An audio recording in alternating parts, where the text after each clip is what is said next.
satu perusahaan sendiri 5 orang 10 orang itu. Ya, nah itu yang Rekayasa sosial di samping bahwa itu membutuhkan biaya, pastilah bahwa itu ada biaya rekayasa lahannya, biaya pemeliharaan dan sebagainya.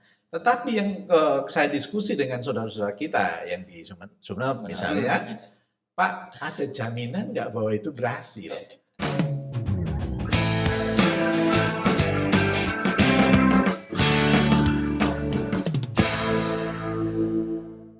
Karena itu yang menjadi fokus dari BPOM itu biasanya adalah bagaimana proses produksinya.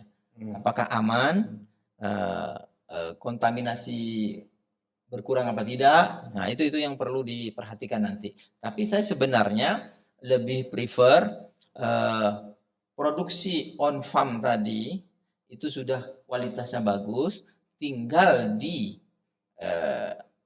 dipoles sedikit secara off farm agar memenuhi kriteria untuk produk pangan.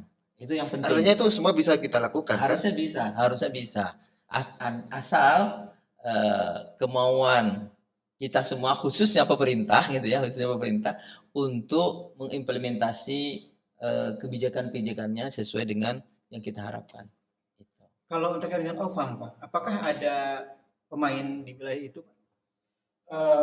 Off-farm itu tadi yang saya sampaikan ya. Memang sekarang ini kan gini, prosesnya adalah bahwa kita mengimpor garam dari Australia. Karena 85% kita dari Australia. Sebagian ada India, ada Cina sebagainya. Begitu proses masuk di sini kan itu masih garam bahan baku sebenarnya. Terus diproses lagi. Ya, begitu sampai di pelabuhan, ditransfer, diproses lagi, mulai dari mungkin purifikasi nggak terlalu ya, tapi mungkin dia ada pengemasan, terus kemudian distribusi gitu. Itu terus kemudian yang masuk ke non konsumsi, karena konsumsi kita sepakat dari domestik ya, dari domestik. Jadi itu yang sekarang terjadi. Kalau yang untuk industri non aneka pangan, industri yang lain jelas itu ada proses-proses berikutnya. Karena memang penggunaan garam ini kan sangat luas dalam industri ya, mulai dari kaca sampai kemudian baterai lithium, industri baterai itu juga menggunakan berpotensi seperti itu. Nah, kalau untuk sampai di industri yang tidak terlalu sulit ya, kita bisa. Karena persoalannya saya ambil contoh SNI yang sangat berbeda dengan SNI untuk garam konsumsi dan industri aneka pangan adalah isu tentang Mg dan Ca.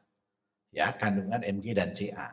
Nah, ini kan yang istilah bukan cemaran ya, itu memang bahan ikutan ya, yang selalu ada di garam itu. Nah, itu kan harus dilakukan proses rekayasa teknologi untuk memurnikan itu sampai pada batas, ada batasnya sekian ppm itu ada batasnya. Nah, itu yang barangkali ada extra cost yang harus dilakukan sana gitu. Saya tambahkan sedikit. Memang untuk pemenuhan aneka pangan tadi, kalau memang targetnya itu adalah SNI-nya asumsinya belum diubah kira-kira yang sekarang ya. Yang sekarang gitu. Sebenarnya tanpa off-farm itu harusnya bisa. Udah bisa maksudnya? Sudah sih belum. Ada beberapa sih bisa, makanya cuma rata-rata kita masih belum. Dalam artian gini, kalau kita bisa atur secara mikroklimat tadi, benar-benar sehingga CA-nya, Mg-nya, sulfatnya nanti dia tidak ikut, karena memang ada dia, cuma dengan klimatologi tadi kita bisa ketahui dengan baik, sehingga mengatur flow-nya, berapa lama dia harus dievaporasi. Itu maka pengotor tadi akan mengendap dan nanti di meja kristal itu yang kita dapatkan itu adalah yang benar-benar sesuai dengan target yang 97% ke atas gitu. Itu kira-kira seharusnya bisa tanpa on farm kita rekayasa ya insya Allah bisa. Cuma dari farm tadi ada proses yang harus kita lakukan sesuai dengan BPOM dalam artian sanitasinya. Karena kalau on farm kan kita langsung, repot lah gitu kira-kira ya. Tinggal ya ada nggak bakterinya, misalnya kita panaskan atau apa, sehingga dia memenuhi kriteria untuk BPOM tadi kesehatan. Mungkin Karena, itu. karena dengan SNI sekarang pun yang industri aneka pangan itu tidak berarti MG sama CA-nya zero. Ya, Hmm. ada. Toleransinya Iya, tadi iya. itu. Jadi artinya kalaupun itu ada ikutan, kalaupun ikutannya nggak terlalu besar, jadi proses dipurifikasinya juga nggak terlalu makan biaya gitu. Poinnya di sana. Ini Baik, bisa, kan? Bapak. Artinya bisa kan ya? Bisa. Artinya bisa. Kalau Harus- dari sisi harus luasan, maaf sebentar, kalau dari sisi panjang pantai dan luasan memungkinkan nggak untuk swasembada? Kita kebutuhan garam berapa?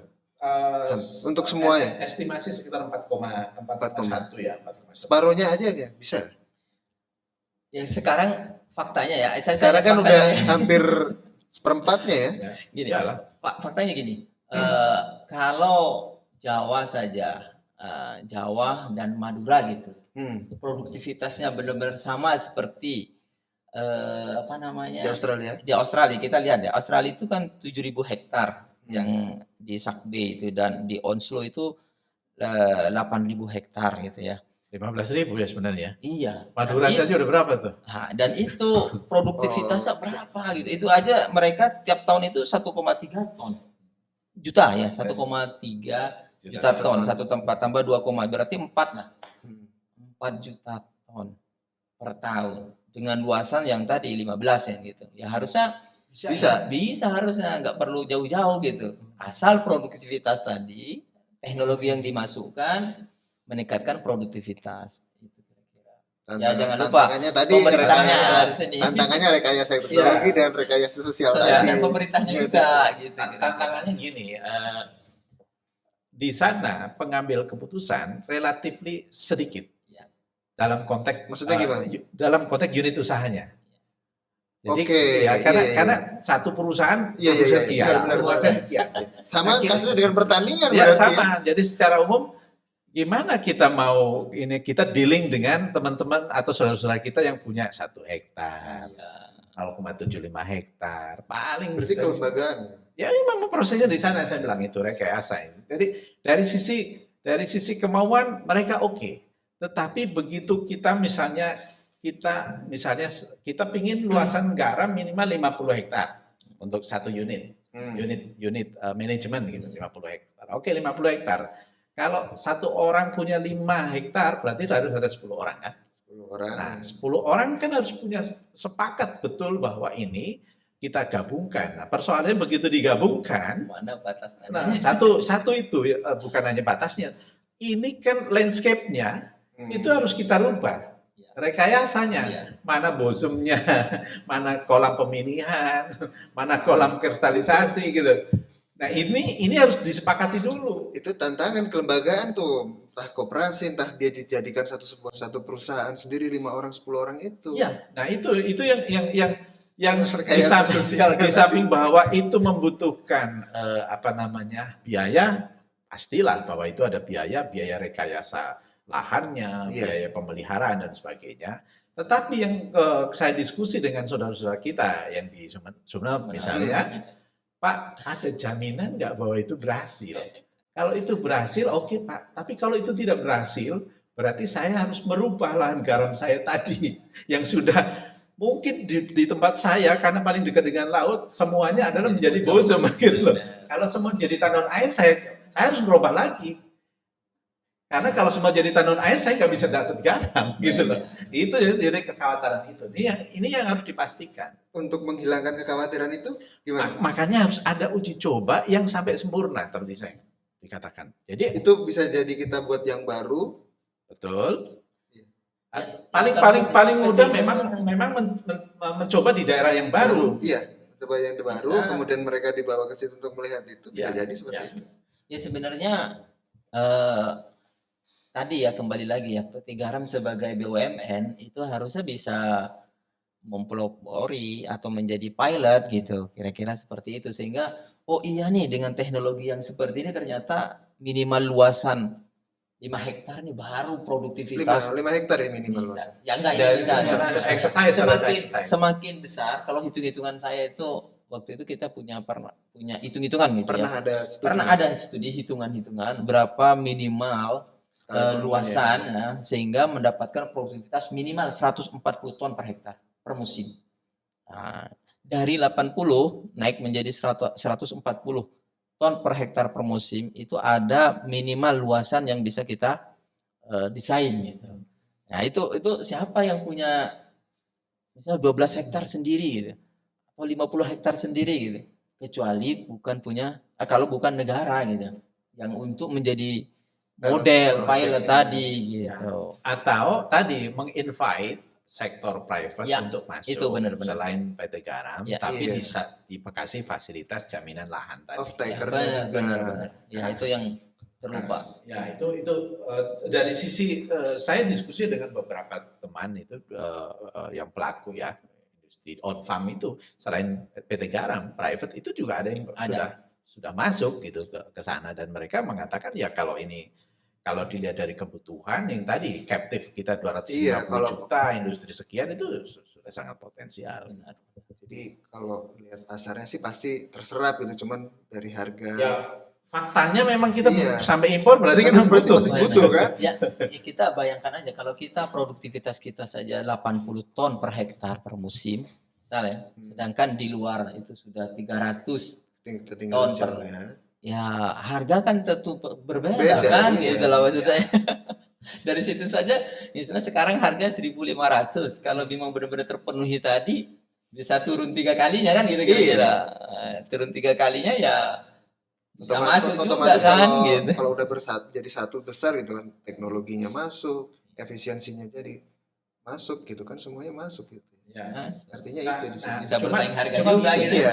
Cuma yang ingin saya sampaikan adalah bahwa ketika nanti hilirisasi berhasil, jangan lupa on farm itu harus menikmati ini. Oh iya.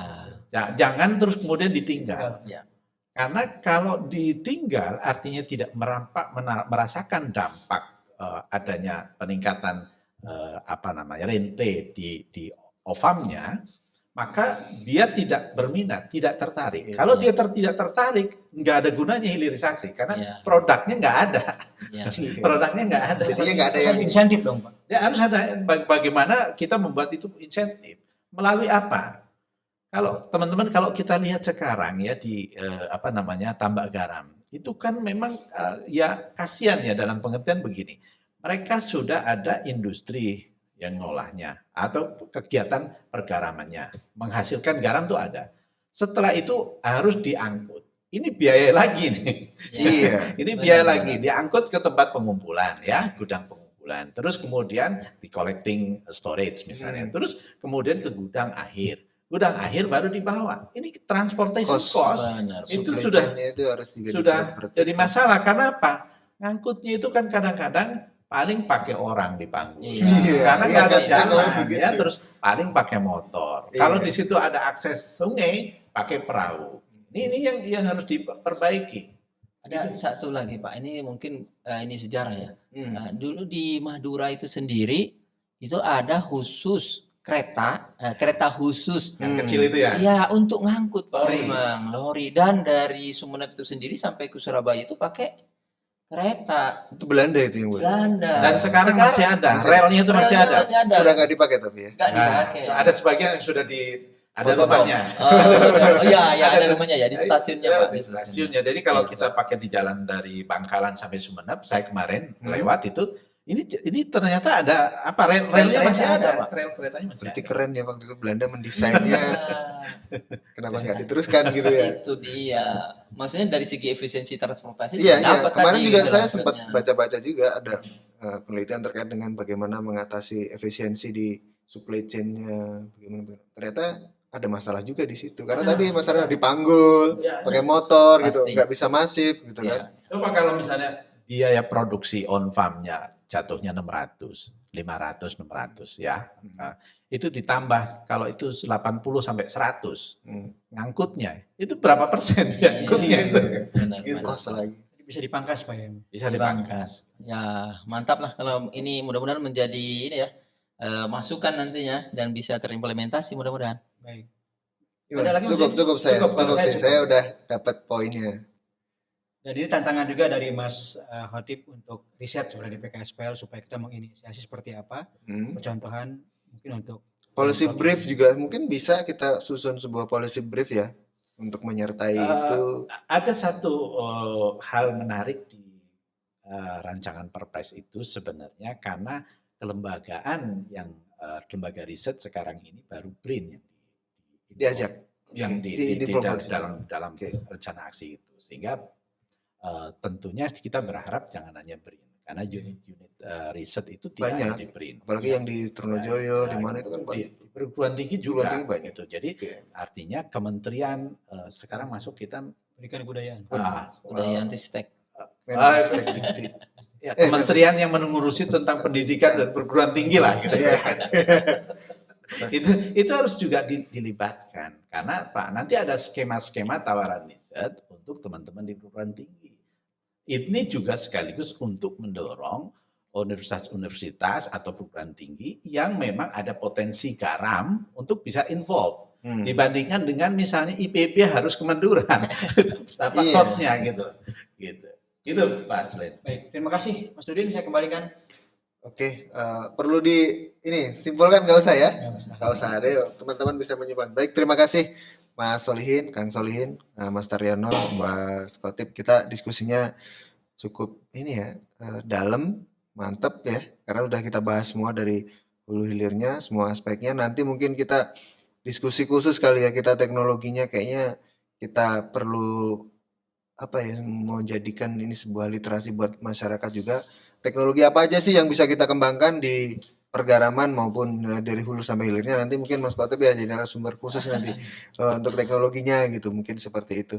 Baik, terima kasih teman-teman semua. Sampai jumpa di podcast selanjutnya.